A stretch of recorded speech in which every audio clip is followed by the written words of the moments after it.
Senhoras e senhores, sejam bem-vindos. O meu nome é Cléber José e vocês estão no José Programador, o canal que é referência em programação. E no vídeo de hoje a gente vai ver sobre dependência funcional.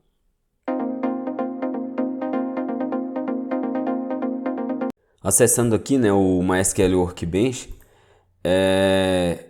a gente vendo aqui a tabela questão, select from questão, Ctrl Enter, a gente vê que os dados aqui não estão muito organizados, né?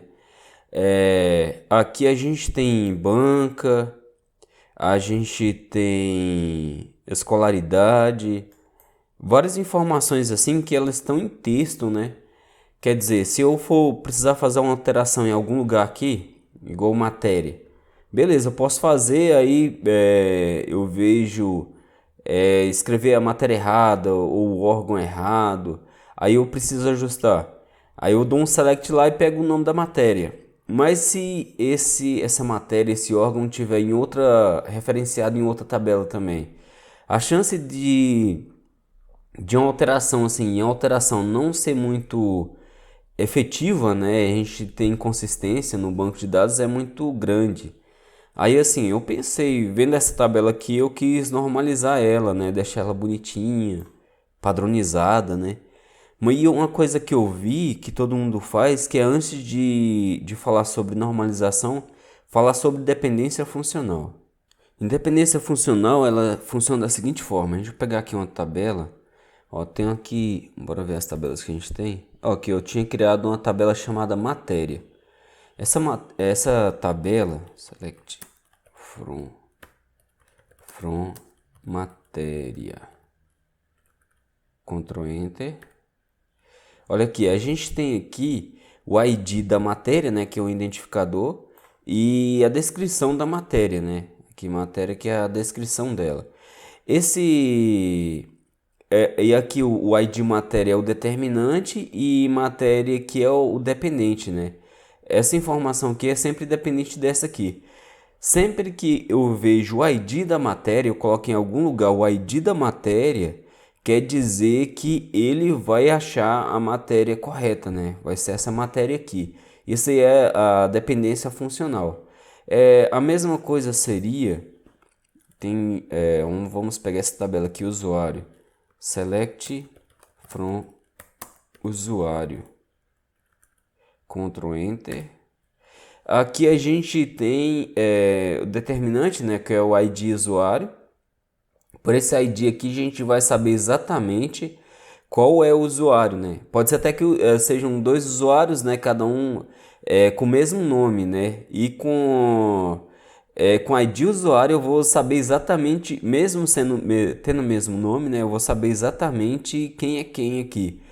E todos esses outros atributos aqui dessa entidade, né, dessa entidade usuário, eles são dependentes, né, nome, e-mail, data de nascimento, sexo, eles são dependentes do ID usuário. Bacana? Depois disso, a gente tem a dependência funcional total, né, que eu não peguei, eu não coloquei aqui, né, não criei nenhuma tabela, mas eu fiz um desenho aqui para ficar fácil a compreensão. Aqui seria a dependência funcional, né? O que a gente acabou de ver.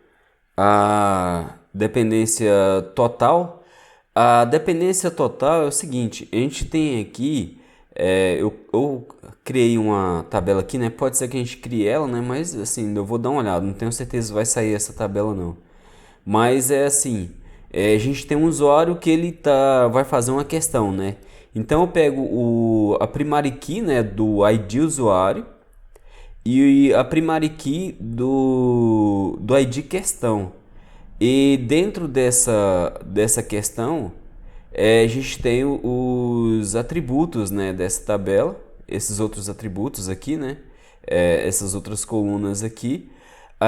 Aí como a gente tem duas chaves primárias e isso aqui depende das duas, então a gente tem uma dependência funcional total. A dependência funcional parcial é quando a gente tem, no mesmo caso anterior, né, a gente tem duas primary key, né, de usuário e questão, as outras colunas também, né? Só que a gente tem uma coluna aqui que é nome de usuário, é dependente somente de uma chave, né? Aqui, ó.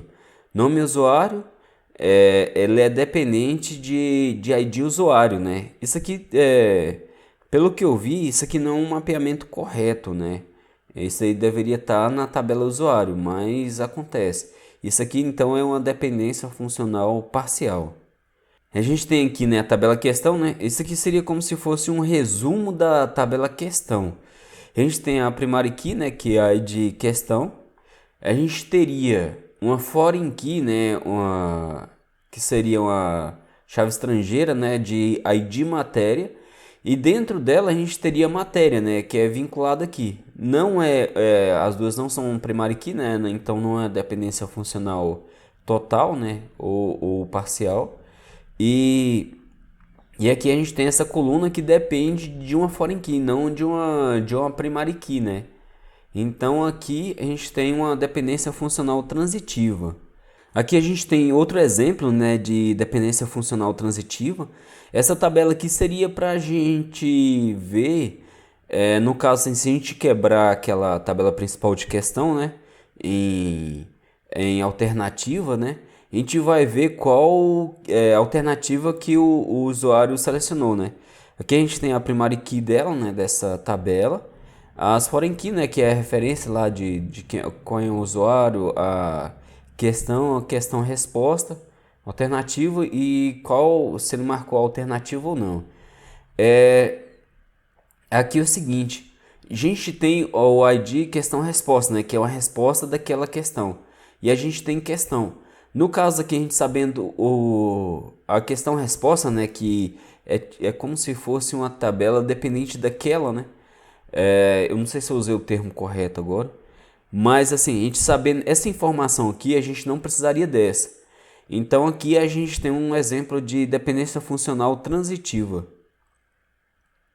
O segundo exemplo, né, de dependência funcional transitiva.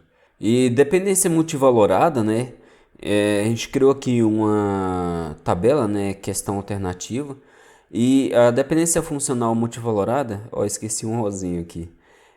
Acontece quando a gente tem um conjunto de informação, né, para uma determinada um dado específico, né? Aqui no caso a gente tem a alternativa 1, 2, 3, 4 e 5 para a questão 1.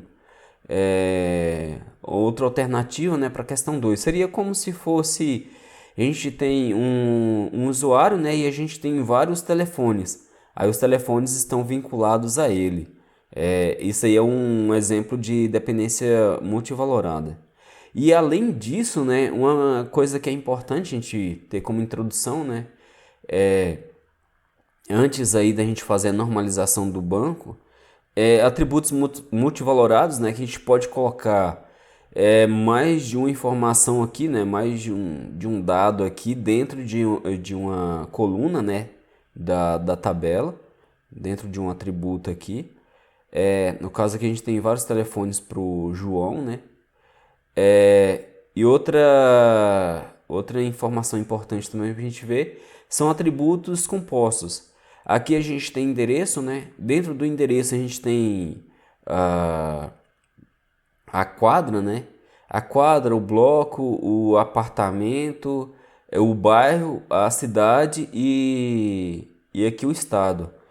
Essa informação aqui, né, esse dado a gente poderia quebrar em vários outros, né? Igual aqui bairro, bloco, bairro aqui, né, que quadra, e cidade e estado, né? A gente poderia quebrar isso aqui. Como não está quebrado, né, isso aqui é um atributo composto.